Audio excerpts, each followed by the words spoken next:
आपने कभी सोचा है कि पूरी दुनिया की घड़ियाँ आखिर किसके अनुसार चलती हैं? भारत में जब दोपहर के 12 बजते हैं तो लंदन में कितने बजे होते होंगे? इसका जवाब छिपा है GMT में, यानी ग्रीनविच मीन टाइम में। आज हम इस वीडियो में जानेंगे GMT क्या है, इसकी शुरुआत कैसे हुई, 0 डिग्री देशांतर का महत्व क्या है, भारत का समय GMT से कैसे निर्धारित होता है और UPSC, PCS और अन्य परीक्षाओं में इससे जुड़े महत्वपूर्ण तथ्य कौन कौन से हैं। इसके अलावा वीडियो के अंत तक हम जानेंगे कि GMT एवं IDL अर्थात इंटरनेशनल डेटलाइन, ये दोनों ही रेखाएं मिलकर पूरी दुनिया का समय और तारीख कैसे नियंत्रित करते हैं। GMT अर्थात ग्रीनविच मीन टाइम वह समय है जो इंग्लैंड के लंदन शहर में स्थित रॉयल ऑब्जर्वेटरी ग्रीनविच से होकर जाने वाली 0 डिग्री देशांतर से मापा जाता है। इसे मेरिडियन अर्थात प्रधान मध्याह्न रेखा भी कहा जाता है। और जिस तरह भूमध्य रेखा पृथ्वी को 2 भागों में यानी उत्तरी गोलार्ध और दक्षिणी गोलार्ध में विभाजित करती है, उसी प्रकार GMT अर्थात ग्रीनविच मीन टाइम पृथ्वी को पूर्वी गोलार्ध और पश्चिमी गोलार्ध में लंबवत विभाजित करती है। पृथ्वी पश्चिम से पूर्व की ओर अपने अक्ष पर घूमती है और 24 घंटे में एक चक्कर पूरा करती है, जो कि 360 डिग्री का होता है। और इन 360 डिग्री को ही 24 घंटे में बांटा गया है, जिसमें 1 घंटा यदि हम 360 से में 24 का भाग दे दें तो यह 15 डिग्री आएगा। तो एक दिन और रात का समय मिला करके 24 घंटे होता है। ऐसे में 1 घंटा 15 डिग्री देशांतर के बराबर है।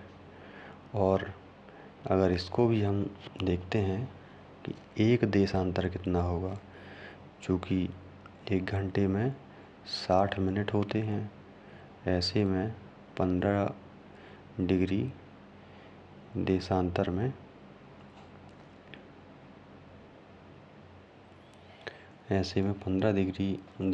में यदि हम देखें तो फिर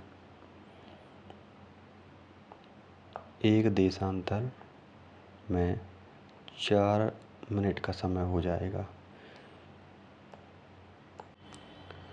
यदि हम मान लें कि यह एक काल्पनिक रूप से यदि हम पृथ्वी, तो इसमें यह पूर्वी हिस्सा पूर्वी गोलार्ध और यह पश्चिमी गोलार्ध हो जाएगा। तो यह 0 डिग्री देशांतर से पूर्वी गोलार्ध में बढ़ेंगे तो इस तरफ समय प्लस में बढ़ता जाएगा और इस तरफ माइनस में होता जाएगा। तो जब हम 15 डिग्री देशांतर जाएंगे तो समय में 1 घंटा बढ़ जाएगा, जो कि यहाँ 0 डिग्री देशांतर से है। और इसी तरह यदि हम 15 डिग्री पश्चिम की ओर बढ़ते हैं तो यहाँ भी 1 घंटा घट जाएगा। यानी अगर यहाँ 12 बजे हुए हैं तो यहाँ 1 का समय होगा, और जबकि अगर हम पश्चिम की ओर जाते हैं तो यहाँ जब 12 बजे का समय होगा तो यहाँ 11 बजे का समय होगा। ऐतिहासिक संदर्भ 1884 में जो वाशिंगटन डीसी में इंटरनेशनल मेरिडियन कॉन्फ्रेंस हुई, उसमें एक मानक समय के संदर्भ में 0 डिग्री देशांतर बिंदु को स्वीकार किया गया था। यदि हम इस बात पर ध्यान दें कि यह आवश्यकता क्यों हुई या ऐसे क्या कारण थे कि हमें एक दुनिया भर के लिए एक समय का आधार बनाना पड़ा और जिसे 0 डिग्री देशांतर माना गया कि यह दुनिया के समय का एक आधार है।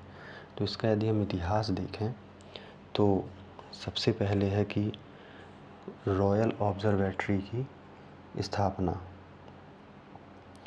जो कि लंदन में हुई थी और यह 1675 ईस्वी में स्थापना हुई थी। और वजह इसके पीछे ये थी कि यह 1675 का जो टाइम है, इस समय समुद्री यात्राओं का समय था। पृथ्वी पर नए नए स्थानों की खोज हो रही थी। ऐसे में समुद्र में देशांतर और अपनी सटीक स्थिति का पता लगाने के लिए नाविकों को समस्या होती थी। तो इस समस्या को सुलझाने के लिए 1675 में ब्रिटेन के राजा चार्ल्स द्वितीय के द्वारा एक रॉयल ऑब्जर्वेटरी की स्थापना ग्रीनविच में की गई थी। इसके पश्चात जब रेलवे की शुरुआत हुई तो हर रेलवे जोन का अपना स्थानीय समय होता था, जो कि सूरज की स्थिति पर निर्भर करता था, जिससे अन्य जोन में समय में भिन्नता होती थी और यह अलग अलग समय होने के कारण ट्रेन के टाइम टेबल में अंतर होता था और इससे अव्यवस्था उत्पन्न होती थी। तो 1840 में ग्रेट वेस्टर्न, वहाँ की ब्रिटेन की रेलवे ने पूरे ब्रिटेन में एक समान समय लागू कर दिया, जो कि 1840 का समय था। लेकिन फिर 1880 में इसे कानूनी मान्यता दी गई और जीएमटी को पूरे ब्रिटेन का कानूनी मानक समय घोषित कर दिया गया। इसके पश्चात 1884 में वाशिंगटन में इंटरनेशनल मेरिडियन कॉन्फ्रेंस हुई, जिसमें पूरे विश्व का मानक समय निर्धारित किया गया। कारण यह था कि 1884 तक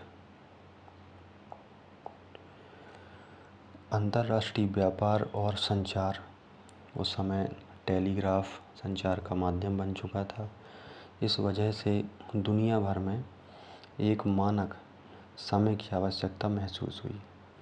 इस वजह से 1884 में वाशिंगटन डीसी में 25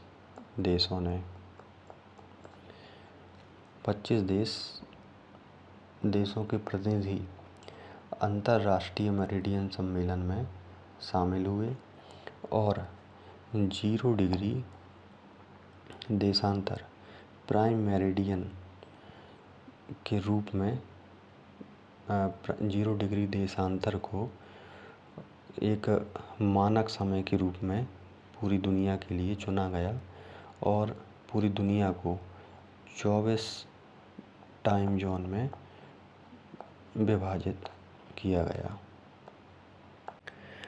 0 डिग्री देशांतर रेखा प्राइम मेरिडियन दुनिया के किन हिस्सों से गुजरती है? यह अक्सर इस प्रकार के प्रश्न विभिन्न परीक्षाओं में पूछे जाते हैं। तो यह 8 देशों और 1 महाद्वीप से होकर गुजरती है।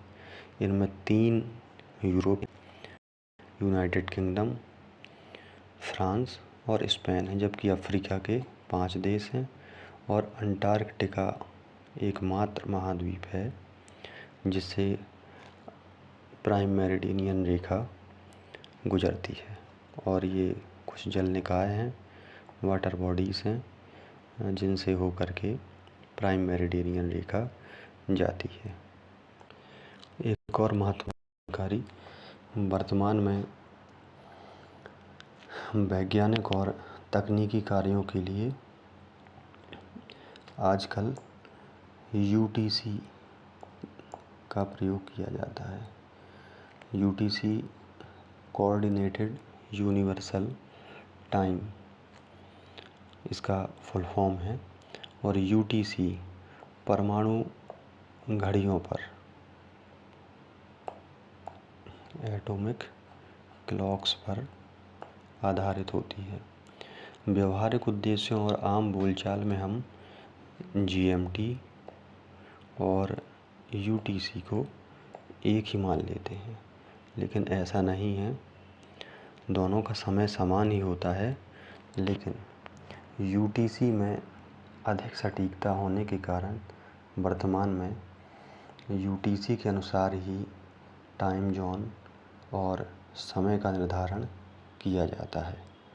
और UTC के संबंध में यदि आप लोग जानते हैं तो इस पर बताएं, यदि नहीं जानते हैं तो इसे सर्च करें और जानने की कोशिश करें कि UTC क्या है और UTC और GMT के बीच क्या अंतर होता है। अंतर्राष्ट्रीय तिथि रेखा पृथ्वी की सतह पर उत्तरी ध्रुव से दक्षिणी ध्रुव तक खींची गई एक काल्पनिक रेखा है जो कि प्रशांत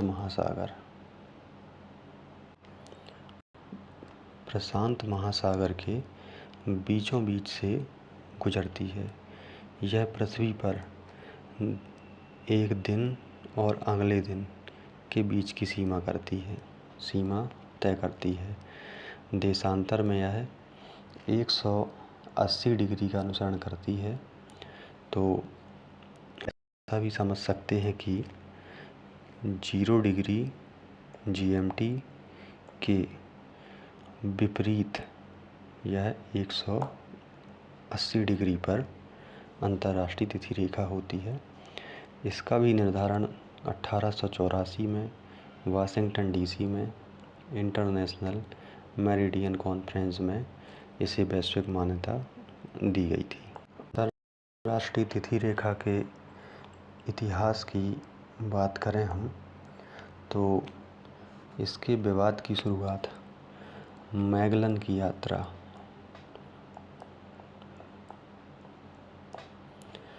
जो कि 1522 यानी 16वीं शताब्दी में की गई थी, लेकिन 1522 के आसपास इसकी आवश्यकता महसूस हुई, क्योंकि जब मैगलन पूरी पृथ्वी का चक्कर लगाकर वापस स्पेन लौटा तो नाविकों की जो डायरी थी उनके अनुसार जो दिन था वह ज़मीन पर रहने वाले लोगों के कैलेंडर से एक दिन पीछे था। और इस घटना ने साबित किया कि गोल पृथ्वी पर पूर्व या पश्चिम की ओर लंबी यात्रा करने में एक दिन करने से समय और दिन में अंतर आ जाता है। इस कारण से इसे 1880 का जब वाशिंगटन सम्मेलन हुआ तो उस समय तक दुनिया में रेल, जहाज और पोस्ट सर्विस का विकास हो चुका था और जिसके कारण से उनकी डेट्स में, उनकी तारीखों में भ्रम को दूर करना आवश्यक हो गया था। इसलिए 1884 के सम्मेलन में इसे भी एक अंतर्राष्ट्रीय तिथि रेखा माना गया और 180 डिग्री देशांतर रेखा का जो चुनाव किया गया, जो कि ग्रीनविच से विपरीत था, जिसे अंतर्राष्ट्रीय तिथि रेखा चुना गया, इसे प्रशांत महासागर के बीच से गुजारने का फैसला किया गया, क्योंकि यह इलाका पूरी तरह से जलमग्न और निर्जन था। यहाँ पे विशेष घनी आबादी और कोई उस तरह का बड़ा देश नहीं था। इस वजह से यहाँ से इसे 180 डिग्री से अंतर्राष्ट्रीय तिथि रेखा को गुजारने का फैसला किया गया था। अंतर्राष्ट्रीय रेखा, तिथि रेखा टेढ़ी मेढ़ी जिगजैग होने के पीछे कारण यह है कि यह कई द्वीपों और देशों के बीच से गुजरती है, जिस कारण से एक ही देश या द्वीप पर एक ही समय में दो अलग अलग दिन हो जाते हैं और प्रशासनिक और व्यावसायिक समस्याएं इससे पैदा होंगी। और यह इलाका जल निकायों से घिरा हुआ है और विशेष आबादी भी नहीं है, बहुत कम संख्या में आबादी है। इस तरह से इसे 8 स्थानों पर, हालांकि 8 की बजाय आप इतना ही याद रखना है कि यह सीधी होने की बजाय बीच बीच में से मोड़ा गया है और यह बेरिंग जलडमरू, एल्यूसियन द्वीप और दक्षिणी प्रशांत महासागर, इनके क्षेत्रों से निकलती है, जहाँ पर इसे विभिन्न स्थानों पर सुविधा के लिए मोड़ दिया गया है। हानि और लाभ का एक स्पष्ट नियम है, जो कि अंतर्राष्ट्रीय रेखा पार करने वालों के लिए यह महत्वपूर्ण है। तो जब आप एशिया से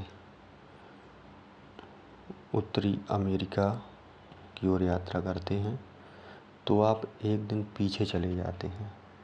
अर्थात यदि आप यहाँ 1 तारीख को थे तो यहाँ भी आपको 1 तारीख दोबारा से मिलेगी, यानी आपके लिए वह दिन पुनः रिपीट होगा।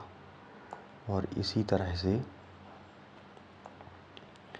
जब आप पूर्व से पश्चिम यानी उत्तरी अमेरिका से एशिया की ओर आते हैं तो एक दिन की हानि हो जाती है, यानी कैलेंडर में एक दिन जोड़ना पड़ता है। यानी यदि आप यहाँ 1 तारीख को थे तो जब आप यहाँ पहुँचेंगे तो यहाँ ये 1 की बजाय यहाँ आपको 2 तारीख हो जाएगी, भले ही आप उसी दिन आपने यात्रा अंतर्राष्ट्रीय तिथि रेखा को पार किया है। इन दोनों ही काल्पनिक रेखाओं के वैश्विक महत्व को यदि हम देखें तो जीएमटी और आइडियल का घड़ी देखने या कैलेंडर बदलने तक सीमित नहीं है, बल्कि ये आधुनिक विश्व में इनकी भूमिका और भी महत्वपूर्ण हो जाती है, जिसमें वैश्विक समय का मानकीकरण, स्टैंडर्डाइजेशन ऑफ टाइम, क्योंकि आज दुनिया विभिन्न टाइम जोन में बटी हुई है और समय का आधार पश्चिम और पूर्व में स्थिति होने से तय होता है। पूर्व की ओर जाने से प्लस समय जुड़ता जाता है और पश्चिम की ओर जाने से यहाँ माइनस होता जाता है। जैसे कि भारत की स्थिति ग्रीनविच मीन से पूर्व की ओर होने के कारण यहाँ भारत 5 घंटा 30 मिनट ग्रीनविच मीन टाइम से समय भारत का आगे होता है।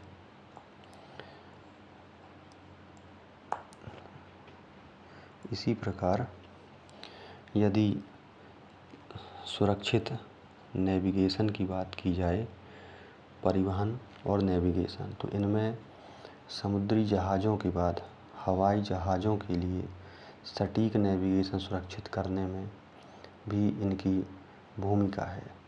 और अंतर्राष्ट्रीय तिथि रेखा को पार करने से तारीख की सटीक गणना या उसको आगे पीछे करने में महत्वपूर्ण है।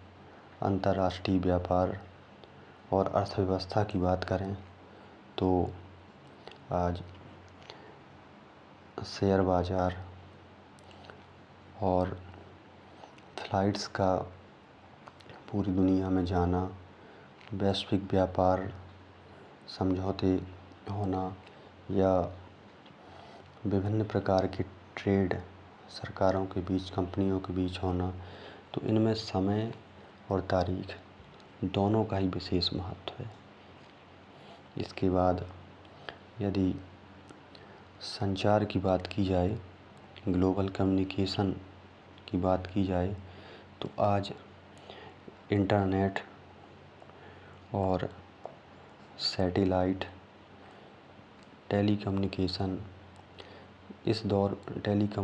के दौर में है और यहाँ डेटा के सुचारू प्रवाह के लिए दुनिया भर में सर्वर हैं और इन पर एक ही मानक आधार की आवश्यकता होती है।